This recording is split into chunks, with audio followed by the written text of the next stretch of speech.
Hi hello ಎಲ್ಲರಿಗೂ ಹೇಗಿದ್ದೀರಾ? Hope you all doing good. ನಾನು ಇವತ್ತೊಂದು ಯುನೀಕ್ ಆಗಿರುವಂಥ ಈ ಕಡೆ ಅಂದರೆ ನಮ್ಮ ಅತ್ತೆ ಮನೆ ಸೈಡ್ ಪಿರಿಯಾಪಟ್ಟಣದಲ್ಲಿ ಮಾಡಿರುವಂಥ ಹೊಸ ಅಡುಗೆ ತೋರಿಸ್ತಾ ಇದ್ದೀನಿ. ನಾನು ಕೂಡ ಫಸ್ಟ್ ಟೈಮ್ ನೋಡ್ತಾ ಇರೋದು, ಟೇಸ್ಟ್ ಮಾಡಿರೋದು ಕೂಡ. ಇದ್ರ ಹೆಸರು ಕುಂಬಳಕಾಯಿ ತಾಲ್ಡಾ ಅಂತ ಹೇಳಿ.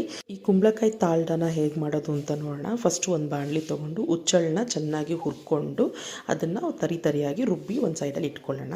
ಆಮೇಲೆ ಒಂದು 10-15 ಒಣಮೆಣಸಿನ್ಕಾಯಿ ಕೂಡ ಚೆನ್ನಾಗಿ ಹುರ್ಕೊಂಡು ಅದನ್ನು ಕೂಡ ಪುಡಿ ಮಾಡ್ಕೋಬೇಕು. ಅದ್ರ ಜೊತೆಗೆ ನಾವು ಕಲ್ಲುಪ್ಪು, ಕಾಳುಮೆಣಸು, ಜೀರಿಗೆ, ಸೊ ಇದನ್ನು ಫಸ್ಟು ಪುಡಿ ಮಾಡಿಕೊಂಡು, ಸೊ ಇದಾದಮೇಲೆ ಅದಕ್ಕೆ ಸ್ವಲ್ಪ ಬೆಳ್ಳುಳ್ಳಿ ಮತ್ತು ಹುಣಸೆಹಣ್ಣು ಹಾಕಿ ಪುಡಿ ಮಾಡಿ ಸೈಡಲ್ಲಿ ಇಟ್ಕೊಳ್ಳೋಣ. ಸೊ ಇವಾಗ ಈ ಮಿಕ್ಸ್ ಮಾಡ್ಕೊಂಡು ಈ ಖಾರ ಮಿಕ್ಸ್ ಜೊತೆಗೆ ಆಲ್ರೆಡಿ ಪುಡಿ ಮಾಡಿ ಇಟ್ಕೊಂಡಿರೋಂಥ ಹುಚ್ಚೆಳ್ಳನ್ನ ಮಿಕ್ಸ್ ಮಾಡಿ ಮತ್ತೆ ಮಿಕ್ಸಿಯಲ್ಲಿ ಹಾಕಿ ಚೆನ್ನಾಗಿ ನೈಸ್ ಆಗೋ ಥರ ಮಾಡಿ ಸೈಡಲ್ಲಿ ಇಟ್ಕೋಬೇಕು.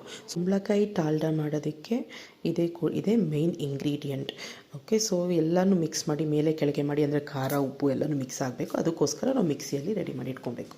ಸೊ ಈಗ ತಾಲ್ಡಾ ಮಾಡೋದನ್ನ ಹೇಗೆ ಅಂತ ನೋಡೋಣ. ಇದಕ್ಕೆ ನಾನು ಆಲ್ರೆಡಿ ಕುಂಬಳಕಾಯಿನ ಕಟ್ ಮಾಡಿ ಇಟ್ಕೊಂಡಿದ್ದೀವಿ. ಮತ್ತು ಕಾಳುಗಳು ಯಾವ್ದಾವ್ದು ಕಾಳು ಇರುತ್ತೆ ಅದನ್ನೆಲ್ಲ ಹಾಕೊಬೋದು. ಬೀನ್ಸ್ ಕಾಳು, ತಡ್ನಿಕಾಳು, ಕೆಲವರು ಇದಕ್ಕೆ ಬೀನ್ಸ್ ಕೂಡ ಹಾಕೋತಾರಂತೆ. ಸೊ ಒಂದು ಪಾತ್ರೆ ಇಟ್ಬಿಟ್ಟು ನೀರು ಬಿಸಿ ಆದಮೇಲೆ ಫಸ್ಟು ಕಾಳು ಹಾಕ್ಕೊಂಡು, ಕಾಳು ಚೆನ್ನಾಗಿ ಬೆಂದಾದಮೇಲೆ ಅದಕ್ಕೆ ಉಪ್ಪು ಆಲ್ರೆಡಿ ಬೇಯ್ತಾ ಇರಬೇಕಾದ್ರೇ ಹಾಕ್ಬೋದು.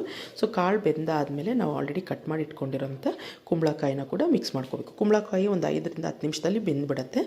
ನೀರಲ್ಲಿ ಬೇಯಿಸ್ತಾ ಇರೋ ಕಾಳು ಮತ್ತು ಕುಂಬಳಕಾಯಿ ಎಲ್ಲ ಬೆಂದ ಮೇಲೆ ಈ ಥರ ಸೋರು ಹಾಕಿ ಅದ್ರ ನೀರನ್ನ ಸಪ್ರೇಟ್ ಮಾಡ್ಕೊಬೇಕು. ಸೊ ಈಗ ಮತ್ತೆ ಒಂದು ಸಪ್ರೇಟಾಗಿರೋ ಬಾಣಲಿ ತೊಗೊಂಡು ಅದಕ್ಕೆ ಎಣ್ಣೆ ಹಾಕಿ, ಸಾಸಿವೆ, ಕರ್ಬೇವಿನ ಸೊಪ್ಪು ಎಲ್ಲ ಹಾಕಿ ಸ್ವಲ್ಪ ಈರುಳ್ಳಿ ಮಿಕ್ಸ್ ಮಾಡಿ ನಾವು ಆಲ್ರೆಡಿ ಬಸ್ದಿಟ್ಕೊಂಡಿರ್ತೀವಲ್ಲ ಕುಂಬಳಕಾಯಿ ಮತ್ತು ಕಾಳು, ಅದನ್ನು ಮಿಕ್ಸ್ ಮಾಡ್ಕೋಬೇಕು. ಸೊ ಸಾಲ್ಟು ಬೇಕಾದರೆ ಹಾಕೋಬೋದು, ಯಾಕೆಂದರೆ ನಾವು ಆಲ್ರೆಡಿ ಬೇಯಬೇಕಾದ್ರೆ ಹಾಕಿರೋದ್ರಿಂದ ಸಾಲ್ಟ್ ಹಾಕೋ ಅವಶ್ಯಕತೆ ಕೂಡ ಇರಲ್ಲ.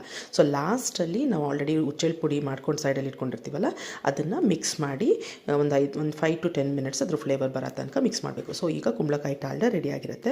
ಸೊ ಇವಾಗ ಆಲ್ರೆಡಿ ಬಸ್ಕೊಂಡಿರೋ ನೀರಲ್ಲಿ ನಾವು ಸಾಂಬಾರು ಮಾಡೋಣ. ಸೊ ಸಾಂಬಾರು ಮಾಡಲಿಕ್ಕೆ ಮಸಾಲೆ ರುಬ್ಕೋಬೇಕು. ಅದಕ್ಕೆ ಕಾಯಿ, ಸುಟ್ಕೊಂಡಿರೋ ಈರುಳ್ಳಿ, ಬೆಳ್ಳುಳ್ಳಿ ಇದನ್ನು ಹಾಕಿ ಚೆನ್ನಾಗಿ ಮಿಕ್ಸ್ ಮಾಡಿಕೊಂಡು ಖಾರ ಪುಡಿ ಹಾಕಿ ರುಬ್ಕೋಬೇಕು. ಅದಕ್ಕೆ ಹುಣಸೆಹಣ್ಣು ರಸ ಕೂಡ ಆ್ಯಡ್ ಮಾಡ್ಕೊಂಡು ಸೈಡಲ್ಲಿ ಇಟ್ಕೊಳ್ಳೋಣ. ಆಮೇಲೆ ಆ ಸಾಂಬಾರಿಗೆ ಒಗ್ಗರಣೆನ ಹಾಕಿ ಆ ಲಾಸ್ಟಲ್ಲಿ ನಾವು ಬಸ್ದಿಟ್ಕೊಂಡಿರ್ತೀವಲ್ಲ ರಸ ಬಂದಿರುತ್ತಲ್ಲ, ಅದೇ ಕುಂಬಳಕಾಯಿ ಮತ್ತು ಕಾಳು ಬೇಯಿಸಿರೋ ರಸ ಇರುತ್ತಲ್ಲ, ಅದನ್ನು ನಮಗೆ ಎಷ್ಟು ಬೇಕೋ ಅಷ್ಟು ಅಳತೆಗೆ ಆ್ಯಡ್ ಮಾಡಿಕೊಂಡು ಸಾಂಬಾರನ್ನ ಚೆನ್ನಾಗಿ ಕುದಿಸ್ಬೇಕು. ಉಪ್ಪು ಕೂಡ ಆಲ್ರೆಡಿ ನಾವು ಬೇಯಿಸ್ಬೇಕಾದ್ರೆ ಹಾಕ್ಕೊಂಡಿರ್ತೀವಿ, ಬಟ್ ಅವಶ್ಯಕತೆ ಇದ್ದರೆ ಉಪ್ಪು ಕೂಡ ಆ್ಯಡ್ ಮಾಡ್ಬೋದು. ಇದು ಸಾಂಬಾರು ಒಂಥರ ಡಿಫ್ರೆಂಟ್ ಆಗಿತ್ತು ಟೇಸ್ಟು, ಯಾಕೆಂದರೆ ನಾನು ಕೂಡ ಫಸ್ಟ್ ಟೈಮ್ ಟ್ರೈ ಮಾಡಿದ್ದಕ್ಕೆ ಹೇಳ್ತಾ ಇದ್ದೀನಿ. ಯಾಕೆಂದರೆ ಕುಂಬಳಕಾಯಿ ಸ್ವಲ್ಪ ಸ್ವೀಟ್ ಇರೋದ್ರಿಂದ ಆ ಸಾಂಬಾರಲ್ಲಿ ಹುಳಿ ಇತ್ತು, ಖಾರ ಇತ್ತು, ಸ್ವೀಟ್ ಥರ ಒಂಥರ ಚೆನ್ನಾಗಿತ್ತು ಫ್ಲೇವರ್. ನೀವು ಕೂಡ ಟ್ರೈ ಮಾಡಿ ಹೇಗೆ ಬಂತು ಅಂತ ಫೀಡ್ಬ್ಯಾಕ್ ಹೇಳಿ.